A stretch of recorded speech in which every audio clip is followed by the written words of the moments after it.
first thing I'm going to show you is how to tie a slip knot. This is what you do at the beginning of nearly every single piece you will crochet. And it's very simple. What you do is you take your yarn and you lay it across your first 2 fingers, like so. And you wrap it around and you grab that with your thumb. And then you're going to tilt your fingers towards you, pull up on this piece, grab that loose piece behind it, and pull. See? Let's do it again. To get rid of a slip knot, you just pull it and it comes undone. So you're going to wrap it around your first 2 fingers, grab it with your thumb, tilt your fingers towards yourself, pull up, reach through and grab that loose strand, and then pull it. Take your hook, put it through the loop. There's your loop you've made. And you just pull on the long end and it will tighten. And you want it to tighten down on the body of your hook rather than up here, because up here is tighter. You want this much space in order to slide your hook through, okay? So now we're going to talk about how you wrap your yarn around your hand. Now, a lot of people have feelings about this. I don't. I say however it feels most comfortable in your hand, that's the way you do it. But the way I like to do it, hold your hand flat with your pinky out. And you're going to go between your pinky and your ring finger.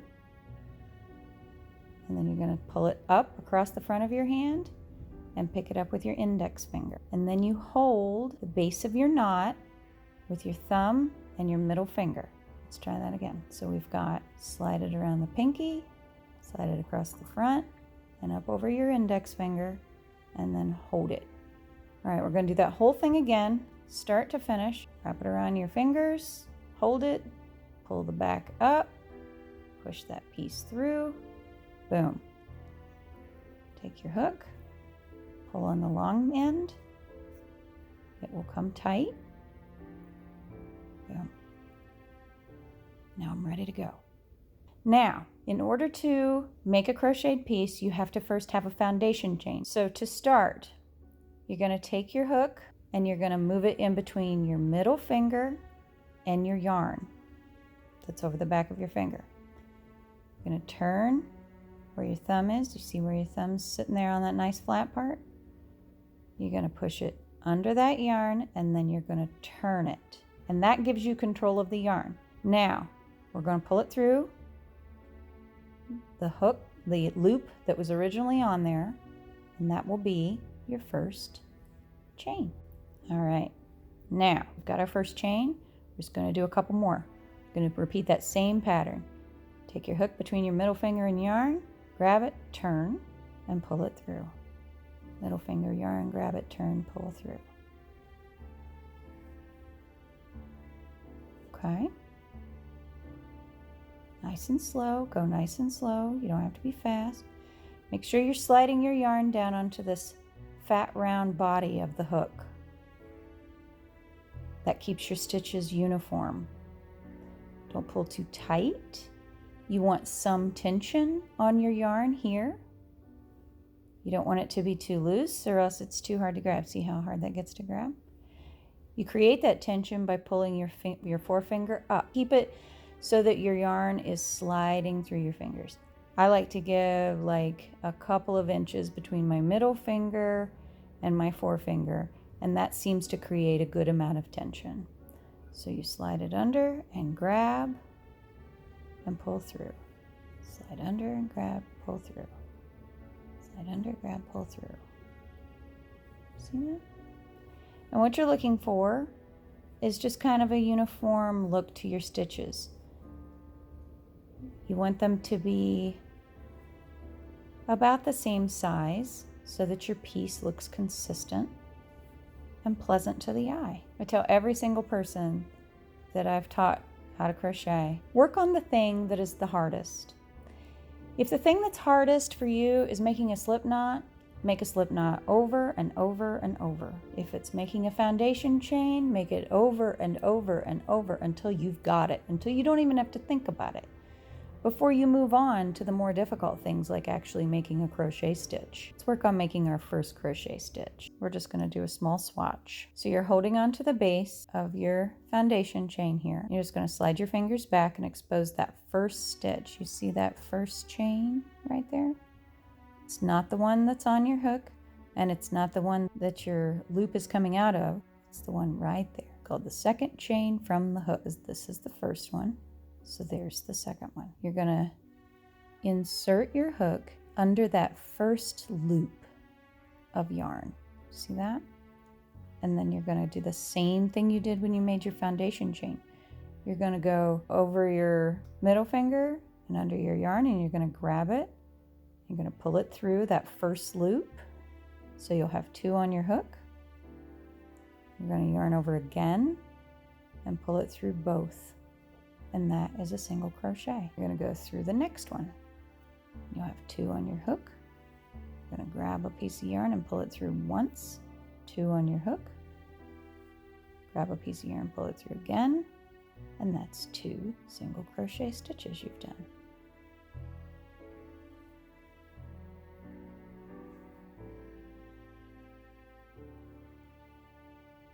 And just continue on down your piece. Now I'll say this too. When you first start, you will not be fast. Your stitches will be sloppy, or they'll be too tight. You won't have your tension right. It won't be the same size. You will get frustrated. But you know what?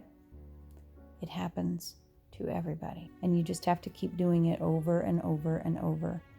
And then you'll get it. The next thing you know, you'll be flying through your chain. But I will say this too, the foundation chain, that's easy. Your first row, always, for everyone, is the hardest. And even when you get to be a better crocheter, you'll notice that certain yarns will be tougher on row 1. But you know what? You're in some good company, because it's hard for everybody. You're in a big old boat with a lot of people. We're almost to the end of our chain here. And when you get to this last one, oh my gosh, what do I do, Diana? Got your row 1 complete, and now you need to go up to row 2. So to do that, you're going to chain 1, and that sets you up on the next row, and then you're going to turn your work. Now this is the wrong side of your piece. See how it looks a little different? See how nice that looks? See how weird that looks? So what you're going to do is you're looking for this stitch. Now in row 1, you only went under 1 loop. This time, you're going to go under these 2 top loops. If you're like, wait, where are they? If you turn your work on its side, you're looking for this hole. That's where you're always going, that hole, that hole, that hole. But you want to go under these 2 loops, because these 2 loops together make up a stitch. So you're going to go through that hole there under those 2 loops, and then you're going to do the same thing. You're going to pick up your yarn, pull it through once, pull it through twice. Look for that little opening there. Pull it through both. Okay. And you're just going over. There it is. In the beginning of your learning, you'll find yourself having to concentrate really hard on what you're doing. But the more you do it, the easier it'll become to see the stitches, the easier it'll be to work with the yarn, to get that yarn up on the body of your hook so that your stitches are the same size. The faster you'll go. The more comfortable you get, the more relaxing this becomes. And the next thing you know, you'll be having conversations with people while you do it. And the next thing you know, you'll be watching TV. All right, I'm at the end of my row again. So what do? Do you remember? I'm going to chain 1, and I'm going to turn my work, and I'm going to do it again.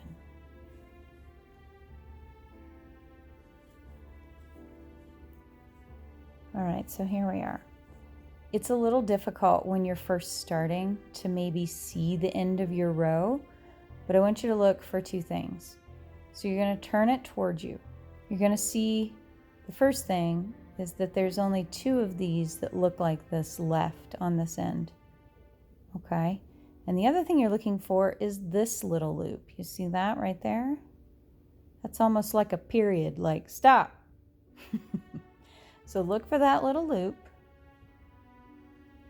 Do your last stitch, and you're done. Now, the other reason why you chain up one and turn is because it gives you this nice, crisp edge. You see that? You see how it's all nice and squared there?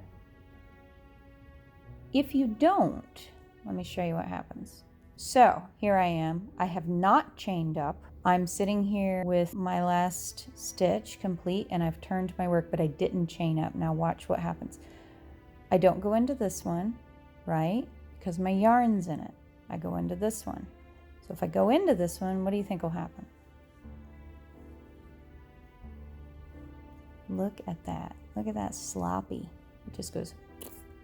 And what you'll discover, when you get back, this will be your last stitch. Your work will have this permanent, like ginks over. So always make sure to chain up. And the amount that you chain up will change with the stitch that you're doing. You've now learned your first one, which is single crochet. The next one that we learn will be half double crochet.